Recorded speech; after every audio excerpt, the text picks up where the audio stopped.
Good afternoon, everybody. May I welcome you to the INMO Masterclass for INMO Directors and Assistant Directors of Nursing and Midwifery and Public Health Nursing sections. My name is Fiona McGowan and I'm the Chair.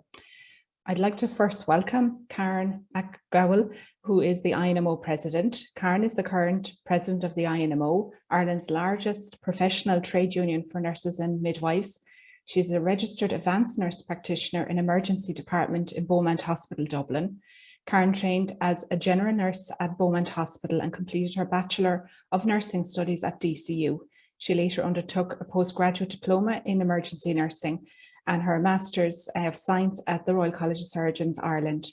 Karen also holds certificates in drug prescribing and ionizing radiation, as well as a certificate in advanced assessment from UCD.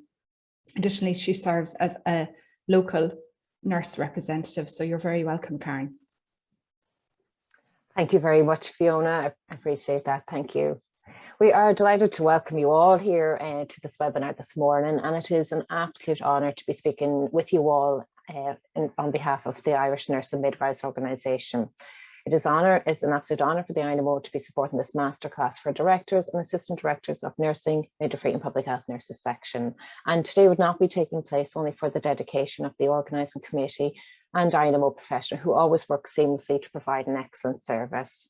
I would like to take this opportunity to specifically thank Fiona McGowan and Eva Gore-Buckley for all their hard work to ensuring you have a wonderful lineup for today. Next slide. So COVID-19, the directors and assistant directors of nursing, midwifery and public health work in very extreme pressure environments with huge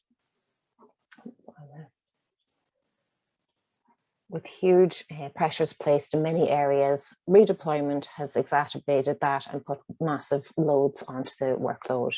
We have been seriously tested but have demonstrated the very best of our professions. The commitment and courage of nursing and midwifery has not been left wanting. We each now need to learn the lessons that this pandemic has taught us. Next slide. The themes throughout today's webinar are so necessary in our place of work now. The role played by our members and each of you in the context of over a year of the public health emergency and associated disruption and danger is truly astounding. The challenge is now to recover whilst maintaining services with upholding good standards. We must recognise the value and worth of our profession and of each part of our members of our profession. We must also work tirelessly to protect all the members of our profession. The value you have as leaders in your respective areas is highly influential. The INMO value you and the contributions you have made to the profession. We remain responsive to the needs of directors and gladly provide you with this specialised service. Finally, we must recognise in the context of today's proceedings the essential and irreplaceable role of directors and assistant directors of nursing, midwifery and public health. Managers are being prioritised by the INMO for a pay increase in February when other members will not receive an increase. And that is a necessary measure as an outcome of our dispute. Furthermore, we have made extensive submissions to the expert group on nursing and midwifery on the relative pay position of nurse and midwife managers and that the need to make your roles financially attractive. The report of that group is eagerly awaited at the moment.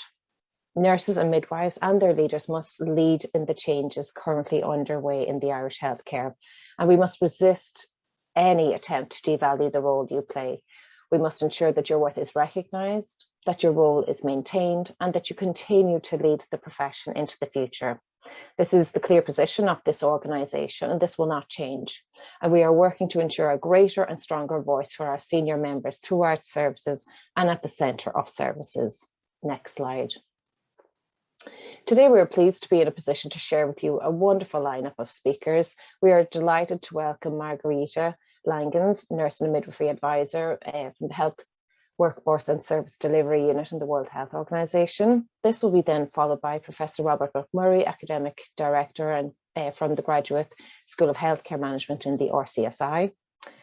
The second theme will explore the elements of menopause in the workplace. Loretta Dignam is the CEO and founder of the Menopause Hub and will give a fantastic insight to the developments surrounding this topic. I suppose the fact that it is being discussed so much more is positive, and this reduces the menopause as a taboo subject. This will be followed by Mr. David Meska, who will be giving us we'll be discussing preliminary proceedings committee process. David is who is the Professional and Regulatory Services Officer. We will then hear from Mr. Steve Pittman, Head of Education and Professional Development at the INMO, and he'll be presenting the very interesting findings of the COVID-19 psychological survey done by the INMO. We will then participate in some mindfulness with Aparna Shukla. And finally, we will have the closing address from Dr. Edward Matthews, Head of Professional and Regulatory Services in the INMO. So thank you for your attention this morning. And it does give me great pleasure as your president to formally open up this webinar. And I will now hand you back to Fiona, chairperson for this morning's session. And thank you again, Fiona.